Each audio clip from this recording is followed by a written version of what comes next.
hadapan lawanku, Engkau mengurapi kepalaku dengan minyak baru. Jumpa kembali di Sharing Firman. Tema Sharing Firman hari ini adalah Tuhan tidak menghapus proses, Dia menguatkanmu di dalamnya.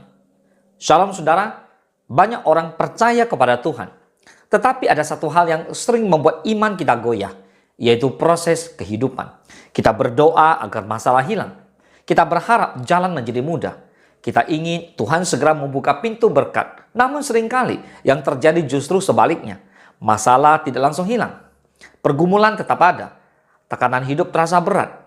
Lalu muncul pertanyaan dalam hati, Tuhan, kalau Engkau sanggup, mengapa Engkau tidak menghapus proses ini? Saudara, hari ini kita belajar satu kebenaran penting, yaitu Tuhan sering tidak menghapus proses, tetapi Dia menguatkan kita di dalam proses itu. Katakan amin. Berikut adalah 4 fakta yang menunjukkan kebenaran ini, yaitu Tuhan tidak menghapus proses, tapi Dia menguatkanmu di dalamnya. Yang pertama, Tuhan memakai proses untuk membentuk kita. Firman Tuhan berkata di Roma 5 ayat ketiga dan keempat. Dan bukan hanya itu saja, kita malah bermegah juga dalam kesengsaraan kita. Karena kita tahu bahwa kesengsaraan itu menimbulkan ketekunan. Dan ketekunan menimbulkan tahan uji. Dan tahan uji menimbulkan pengharapan. Katakan amin. Perhatikan baik-baik ayat ini. Kesengsaraan melahirkan ketekunan. Lalu ketekunan menimbulkan yang namanya tahan uji. Dan luar biasa, tahan uji melahirkan yang namanya pengharapan. Artinya apa? Proses adalah alat Tuhan untuk membentuk karakter kita.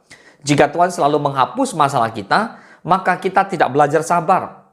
Kita tidak belajar percaya. Kita tidak belajar bertahan. Contoh sederhana dalam kehidupan.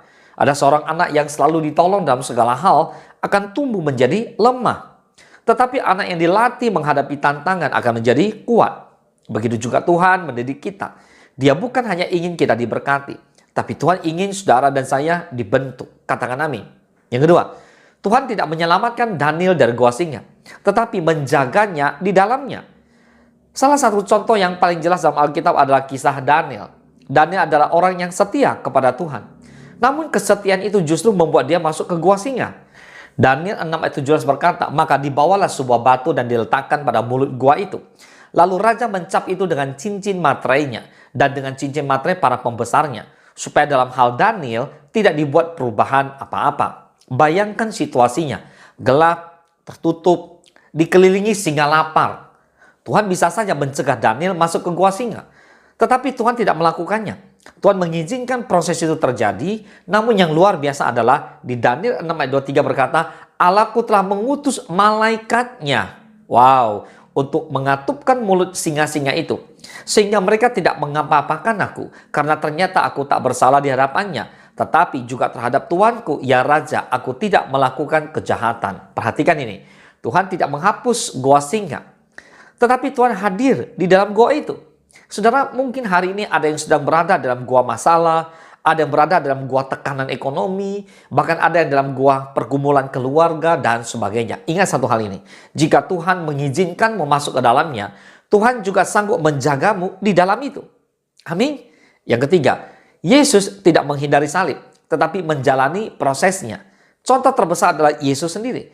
Di Taman Getsemani, Yesus berdoa. Lukas 22 ayat 42, ya Bapakku, jikalau engkau mau, ambillah cawan ini daripadaku. Tetapi bukanlah kehendakku, melainkan kehendakmu lah yang terjadi. Yesus tahu penderitaan yang akan datang. Dia tahu ada penolakan, penderitaan, penyaliban. Namun apa yang Yesus berikan lewat penebusan? Kebenangan. Katakan amin. Seringkali proses yang paling menyakitkan justru melahirkan berkat yang terbesar. Amin. Yang keempat, dalam proses Tuhan memberikan kekuatan baru. Firman Tuhan berkata di Yesaya 40 ayat 31, tetapi orang-orang yang menanti-nantikan Tuhan mendapat kekuatan baru. Mereka seumpama raja wali yang naik terbang dengan kekuatan sayapnya. Mereka berlari dan tidak menjadi lesu, dan mereka berjalan dan tidak menjadi lelah. Perhatikan ini, Tuhan tidak selalu mengubah keadaan, tetapi Tuhan mengubah kekuatan kita. Kadang masalahnya tetap ada, tetapi hati kita menjadi lebih kuat. Yang dulu membuat kita putus asa, sekarang kita bisa berkata, Tuhan menyertai aku. Amin. Contoh sederhana dalam kehidupan, bayangkan ada seseorang yang ingin menjadi atlet yang kuat. Sang pelatih tidak akan berkata, karena kamu anak saya, kamu tidak perlu latihan. Tidak demikian. Pelatih justru memberikan latihan berat, disiplin keras, proses yang panjang. Mengapa? Karena tanpa proses tidak akan ada kekuatan. Begitu juga Tuhan melatih iman kita. Pesan Tuhan yang begitu penting hari ini adalah, jika hari ini hidup saudara sedang sulit, bisnis sedang turun, keluarga sedang bermasalah, kesehatan barangkali sedang terganggu, hidup terasa begitu berat, jangan langsung berkata, Tuhan meninggalkan aku. Justru bisa jadi Tuhan sedang membentukmu, karena Tuhan tidak selalu menghapus badai, tetapi Dia membuat kita cukup kuat untuk melewati badai itu. Saudara dikasih Tuhan, ingatlah satu kebenaran ini. Proses bukan tanda Tuhan meninggalkan kita. Proses seringkali adalah tanda Tuhan sedang membentuk kita. Sama seperti emas dimurnikan dalam api. Demikian juga iman kita dimurnikan melalui proses. Dan ketika proses itu selesai, kita akan melihat satu hal. Tuhan tidak pernah meninggalkan kita sedetik pun.